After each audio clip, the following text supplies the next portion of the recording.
So pretty much fresh off the plane, it's great to have my good friend Eddie Hearn back on a ringside seat with Tassie. Welcome back to Australia, Eddie. Thanks, Taz. How are you, mate? I'm good, mate. How's things?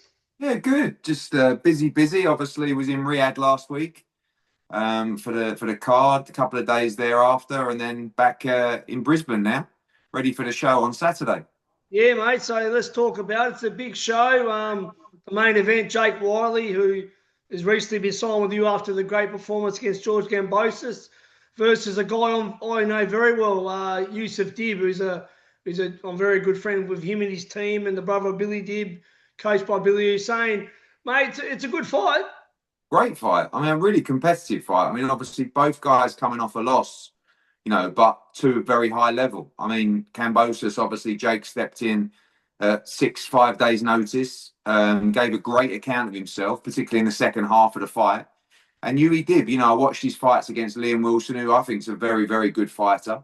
And he gave him a war, and I expect another war between these two. I think they're two guys that aren't kind of protective about their position, protective about their record, just there to entertain. Big opportunity to main event on the zone. And I expect a war. I mean, I'm sure your side and your mates, Yui and Billy and everybody, fancy turning Jake Wyllie over in Brisbane. And it'll be a good fight. Yeah, they fought him once before with another one of their fighters from their team, and he had a lot of success against Jake until he ran into a few big shots and got stopped. But yeah, it's a make or break fight for both. I know Yui Dib's mentality. He had the two tough fights of Liam Wilson. Besides the two knockdowns in the first round, he come back and almost won that fight in the rematch. So, I think, it's great. Wyllie, I know his team too. He's got some great trainers there as well. And no, it's a really good main event, mate. And then you've got Sky Nicholson back in Queensland again, the hometown favourite. Run us through that, mate. She's obviously rebuilding after the second fight coming off the world title loss. Yeah, so down at 122 for the first time. Last fight was at 124. This one's at 122. I think he's really suiting her. I mean, her whole team are so happy with, her condition. You can see the changes. I think sometimes, you don't realise that you need to make changes until you get beat. I think she's always trained hard. Her preparation's always been great. But it's when you get beat, you kind of learn that actually there's another level that you can go to. And I think now she's done that. 122, good opponent in Avashi Singh. She hasn't lost for 4 years, never been stopped. The last fight was a kind of run out. It's pretty easy work. I think this one will be tougher, but I think you're going to start seeing a much more aggressive Sky Nicholson at 122. I think the fans will enjoy watching her fight. She seems to be now transitioning what she's doing in the gym to have the confidence to do that in the fights. And I think activity is key. She kind of said after the Tiara Brown fight, look, don't worry about the money, but the money's not important to me right now. I just need activity. I've got to improve in the ring. And that's what these two fights have done. So I think she'll get another stoppage on Saturday, and then maybe the Tiara Brown rematch, or certainly a big fight for another world championship. Yeah, Eddie, that's why I try and educate a lot of these young boxers. They're so, into the Mayweather O and the fact that, these guys sometimes fight twice a year. Mate, to take you learn a lot from a loss, and all the legends have took losses. You learn more from a loss than anything. And I mean, you don't want too many back-to-back, obviously, but, every now and then, if you can take a lot from it, like I believe that she's going to do, and activity is everything. Inactivity kills boxers. Yeah. And I mean, geez, the legends, I remember James Toney and Julio Chavez. I think they fought 10 times 1 year once. Someone I was on the flight with Buddy McGirt from Riyadh. There you go. And he was saying I used to fight literally twice a month at times, Yeah. And I think that sometimes, obviously, there's so much emphasis on the purse and how much money am I getting, rather than sometimes thinking about your development, And the problem is for promoters, when you're being paid top money, you're just not going to get out as often as if that number was less. Do you know what I mean? So it's having someone sensible enough to say, I just need to get myself prepared. Because like you said, getting beat once, it's fine. Getting beat again, and then that starts. So you can't afford any mistakes. And I think, after this fight, she'll be in a position where I think she'll be a different fighter if we get the Tiara Brown rematch. But then again, at 122, she's very comfortable down there. So, looking forward to seeing her back in the ring. Yeah, I've always, been, well, massive on Sky ever since the amateurs. Obviously, I knew her family well, and I know that I know she's a very determined girl. I know she'll bounce back, and when she gets the next world title shot, whether it's a rematch or someone else, I know she'll take it with both hands. I really believe that she'll only move forward, and I think she still will be undisputed one day. Definitely. Yeah, that's the aim. I mean, I think very talented, tremendous boxing IQ.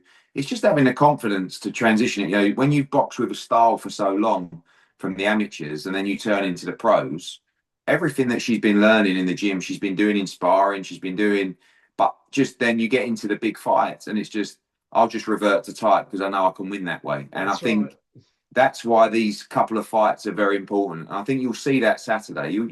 I think people will be quite surprised by the way she's fighting now. And obviously, just dropping down a level from the Tiara Browns, like an Avashi Singh, just gives you the confidence to go and let your hands go in there. And like I say, I think she'll surprise a few people. Yeah, and that's something, obviously going back to my dear friend Tim Zhu, I spoke to his dad today, Costa.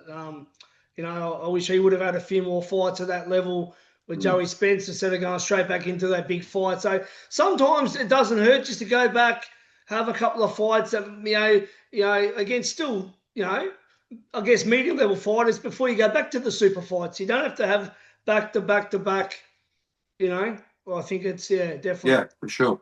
Mate, so obviously back in Brisbane, mate, you're still obviously very passionate about keeping the journey going with Australian boxing, obviously. Yeah, I think it's interesting. I mean, it's quite a funny world over here. Like, no one really wants to get on and no one really wants to work together. And I get it. I've been a part of that for a long time, but I don't think it really has to be like that. I think there's a lot of brilliant talent in Australia. And I also feel that obviously the fan base over here is very familiar and passionate about sport in general. I mean, we just had, two darts events here with the Australian event, and then we went on to New Zealand, hugely successful. You guys like your boxing. I think one of the problems is it's just so often behind a paywall. It seems like every show is pay-per-view at the moment. I believe there's a pay-per-view event tonight Tonight, yeah. and it's like, I get it because it's not really the fault of the promoter. It's just that the broadcaster doesn't want to pay a rights fee. So they say it has to be pay-per-view. The problem with that is you're just fighting in front of such a limited audience.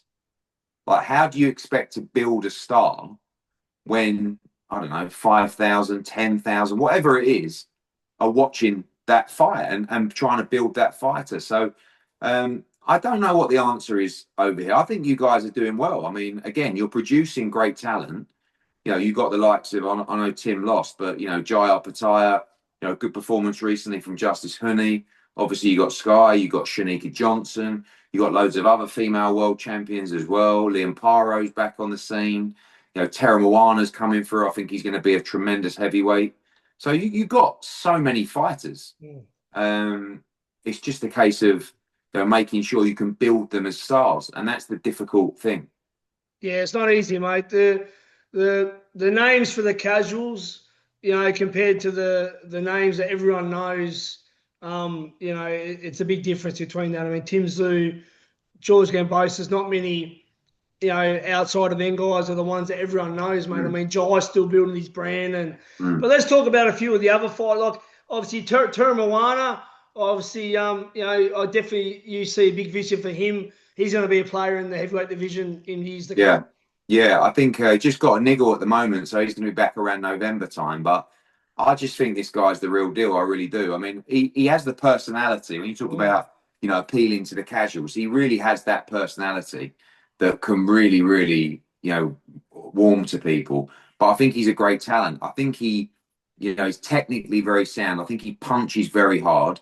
We know his toughness, and you only have to see it like in the Olympics when he goes in against Jalilov, those kind of guys, and gives it to him, backs him up and actually wants to have a fight with him. So I think Teremoana, obviously, there's a lot of hype around Moses at the moment, after that win. Teremoana and Justice as well, because they're both young fighters. They're the sort of next wave. I mean, don't forget that when Justice boxed Fabio Wardley, he took that fight on 3 or 4 weeks' notice. That's right. And he was winning the fight easy until he got caught by a shot from the gods, So, but yeah, he's a very talented fighter, obviously. And Teremoana, just a case of getting in the rounds. He'll fight once more this year, maybe twice. And then next year is a massive year for him, moving to 8s and 10s. But a brilliant talent and a great personality as well. Oh, 100%. Oh, mate, was a great signing for you.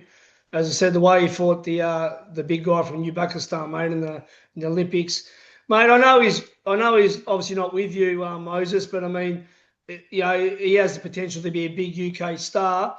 Could even be, like possibly the next Joshua. But do you agree with me and think that I'd be waiting until Usyk retires? There's no rush. I mean, I think that he's an extraordinary talent. I mean, I don't think we can take too much from the Dillian White fight because No. I don't think he was, I'm not sure he should have been in the ring that night, but he still had to get him out there in a round and he did it. So you got to give him credit. You never know, Tazzy, do you? I mean, you could fight Usyk and this kid could be so special. Maybe he wins, or he could get absolutely stood on his head because he doesn't have the experience. Yeah. It's a risky game to play at that age, in my opinion. Like, you've got a kid who's 20 years old. I don't think you need to go there yet. And also, I don't think Usyk would necessarily fight him, if I'm honest, because he's probably thinking, what does that do for me? He's not a mandatory. No. It's not something that motivates me. I would be trying to bridge the gap between, Dillian White and Usyk, of which there are a few gaps, to be fair. Oh, of course. Like, there's the likes of Martin Bakoli, Jarrell Miller, Ajit Kabayel, Joseph Parker. They're proper fights. I mean, we just don't know. I mean, he's never been hit on the chin yet, and he's never had to go into the trenches. I think a fit Dillian White might have given him a few more rounds, but I think that's what they were hoping for. But I think the likes of Miller and Bakoli and certainly Parker. I mean, Parker's a dangerous fight for Moses. Mate, that kind of style, someone that's got decent feet, fast hands as well, and can whack and's got a good chin. They're the tough fights. So for me, the hype is definitely real on Moses, but I would just be taking it, at a nice pace. Just step up the levels now and fight an active guy. And you've got a good young guy, Leo Atang? Very good. Yeah, he's only 18, so he's just made his pro debut. He won the World Under-19 Championships, and then he turned pro, which is quite unique because he was supposed to go on and fight for Team GB and the podium squad and all that kind of stuff, but very, very talented. I mean, he looks $1 million. Kind of reminds me of a young AJ, but great punch selection, really light on his feet as well. But, he's another guy like Teremoana. If these guys are going to go on to where we think they're going to get to, they're going to be fighting Moses in a couple of years, Yeah. And he's obviously well ahead of them at the moment in terms of fights and rankings, but, they're the future as well. Good depth, mate. UK heavyweights. It's just good to see for years now, mate. The Brits have been killing it. Absolutely killing it, mate. Run me through Jai Patea, what is next for him? Obviously, I mean, he does have a man. It's a bit frustrating at the moment, if I'm honest, because the only thing really for him to do is to unify the division. Now, sometimes you got people who don't want to fight, and sometimes you got people that aren't available. In this instance, we agreed our deal with Turki Al-Sheikh to fight Gilberto Ramirez. Then he went and got injured. He's not going to be available till next year.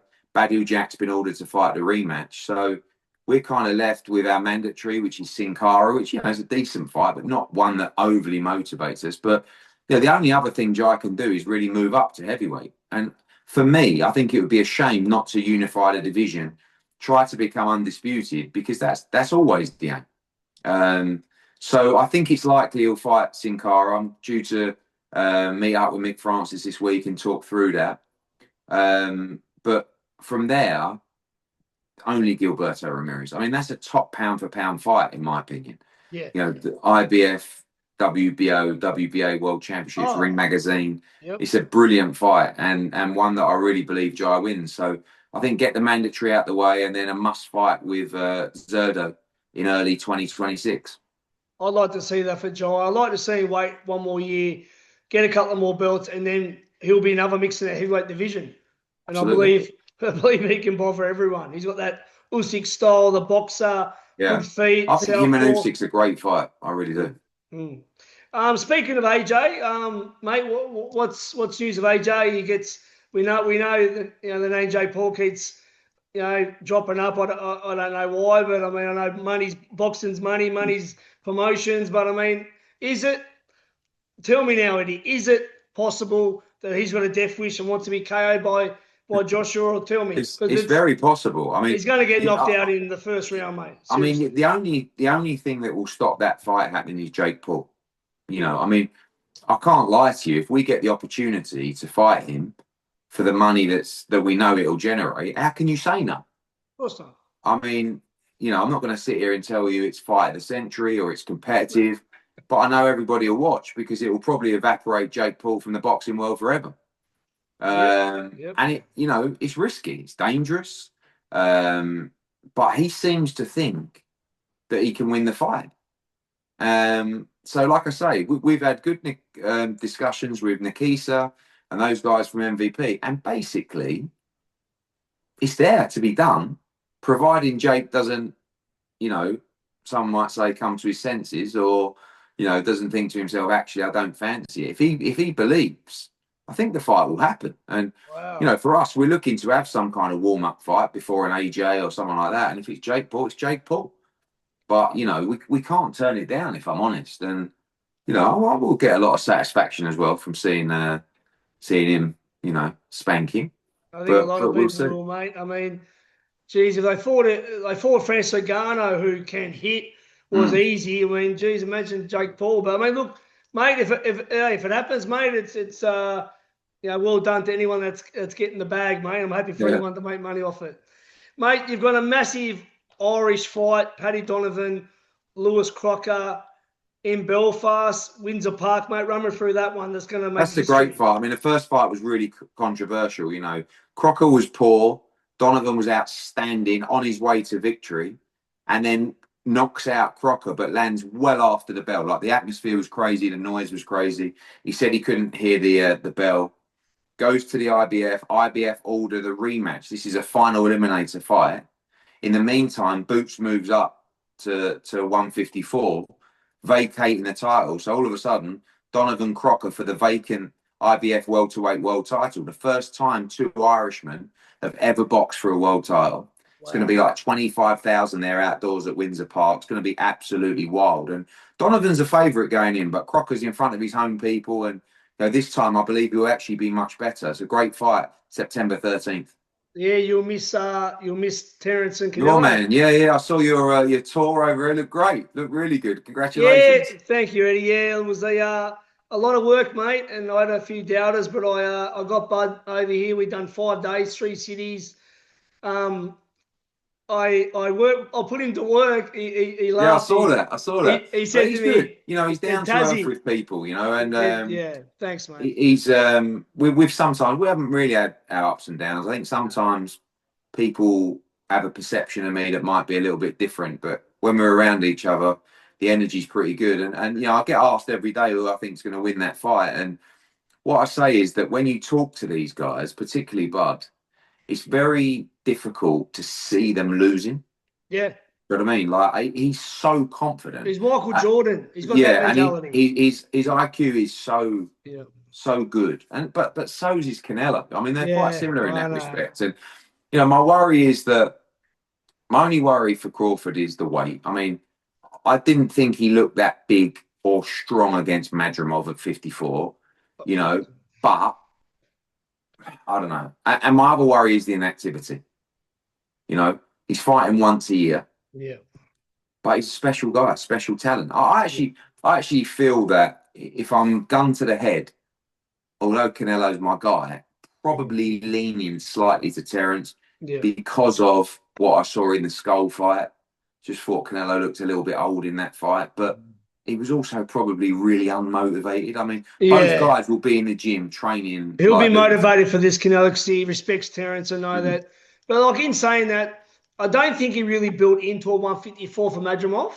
Where I know he's definitely built up now to that thing. And I think, look, the guys that give Canelo trouble are people with good feet, like Mayweather, like Ediston, Lara, years ago, Bivol. I think it's just a matter of, not getting hit by him as much. And I think the southpaw switching right hand, left hand, if anyone can do it, I believe it's Bud. You know. Yeah, I But agree with that. it's, I it's a agree with great that. Yeah, fight. But yeah, be a great fight. we had a good time and it was really good down here. I'm bringing Roberto Duran and Hitman Thomas Hearns here at the end of October. That's my second one. So I'm going to start doing these little things. And Good man. yeah, mate, look, boxing's my life. I can give it back to Australia. It's a great thing. Mate, also too, yeah, speak of boots. I reckon it's not a bad thing. I don't like the flack he's getting for just having a warm-up fight. Not every fight has to be a super fight. Yeah, you know what though, Ted? I've I've got got to no say, problem like with this, it at all. this kid's super tough, like, and he's Yeah. really ambitious. Like, Mm. he's got one defeat because he took the fight on 4 days' notice. But lately, Yeah. he's been going into everybody's backyard and turning them over. Mm. You know, he's a big puncher. He's got a great chin. He's top 10 with 3 governing bodies. He's IBO world champion. I think he's the toughest of all the guys that we offered the fight to. So, yeah, I think that everybody wants everybody to just be in a massive fight straight away. Doesn't work like that. You know, we need to get it right at 54. He's moving up. This is his first fight. It's a nice, tough fight for him in his first one. And then after that, you know, he's signed within his contract with us with the extension to fight Virgil Ortiz, to fight all these guys. And you will see him against everybody at 54. I mean, actually, if he wins the fight against Lima, he's actually mandatory to Crawford. But, you know, I doubt Terence will ever return to 54. Yeah, but, you know, he still hasn't vacated the belt. So that's another great fight. You know, I think Boot's going to be around for a long time. I think he's a generational talent. Me too. He's a serious fighter. I like his dad, Cruz, as well. Another one of your fighters. Exactly. Same stable. Another great fighter. Are we ever going to see a Matchroom versus Golden Boy 5-on-5? I hope so. You know, I mean, that's obviously Ortiz against Boots is the fight that's being talked about at the moment. It's one of the best fights in American boxing. And, you know, if we can get that made, we can build off the card and hopefully some Matchroom Golden Boy dust-ups. We've got a cracker card November 22nd in Saudi. We've got Bam Rodriquez, one of your main guys, pound for pound, one of the best. Run me through that, mate. That's a good fight. Yeah, it's a great card top to bottom. But that fight, you know, Bam beats Cafu last time out to unify the division. And now the one against Martinez will leave him with one belt just to become undisputed. So, you know, for me, at 26 years old, Bam is just phenomenal. You know, I think he's top 3 pound for pound now. I really do. And, you know, that's a great fight against Puma Martinez. Great style matchup. And part of a big card in Saudi, November 22nd. That's a massive card, mate. And what's next for Shakur, mate? I mean, is there sort of...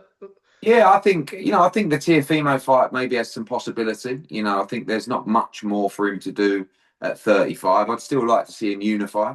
But, you know, I think he's at a stage now where it's great performance against Zepeda and, you know, he's chasing all the big fights. Yeah. Abdullah Mason, he's fighting a British boy too. That's going to be a good fight. Good fight, 50-50 One fight. of Frank's boys, Mason, Sam Noakes. Yeah, I mean, Sam's very strong. You know, punches very hard. But Abdullah Mason's very skillful. But he's a young man. I believe he's 21, 22, something like that. So it's a tough fight for both. Really good matchup. And before we go, mate, obviously a great experience. Katie Taylor, mate, you know, run me through that. Was it was a great victory. I mean, it's probably the first time in a long time she hasn't just stood there and given us all an all-out war. And she did what she can do, which is box beautifully and win easily. And that's what she did. You know, she put the trilogy to bed, and it was another amazing night for women's boxing. And, you know, for me, she cements herself as probably one of the greatest female fighters of all time. Definitely. And Dimitri Bivol opted to have an operation rather than go into the trilogy against Beterbiev. Yeah, you got to be physically right. Obviously, he needed that operation. That's been done now, and he's just recovering, rehabbing, and you'll see him back in all the big fights probably early 2026. No, that's awesome, mate. Before I go, I want to mention one of my guys. I got a 7-0 before knockout super middleweight, Naz Hadara. He's a Lebanese boxer from here in Melbourne that I look after, and next year we're definitely looking to maybe, you know, audition for you, maybe, Eddie, one day. Good, mate. I'll keep my eyes out for him. He's a good boy. Look forward to seeing him on a card soon. And yeah, so before we go, look, everyone in Brisbane, in Queensland, go to the Jake Wyllie Youssef did fight. See Sky Nicholson. What else are we telling them, Eddie? Get your tickets. Come down, Fortitude Music Hall. It's going to be a great little atmosphere. Good night of boxing, brilliant main event. You know, one of the top female stars in the sport as well. Alex Lepai Jr. Plenty of other talent on the card as well. And looking forward to seeing you all in Brisbane Saturday night. And if not, watch on the Zone. Unfortunately, I head off tomorrow night overseas myself, Dubai, Malta, before I go into Vegas for the Canelo and Crawford. All right, mate. Well, we'll see you soon. Eddie, thanks so much again, mate. I'll see you soon. All the best, Cheers, mate. Cheers, See mate. You, mate. Bye, mate. Take care. Bye, mate.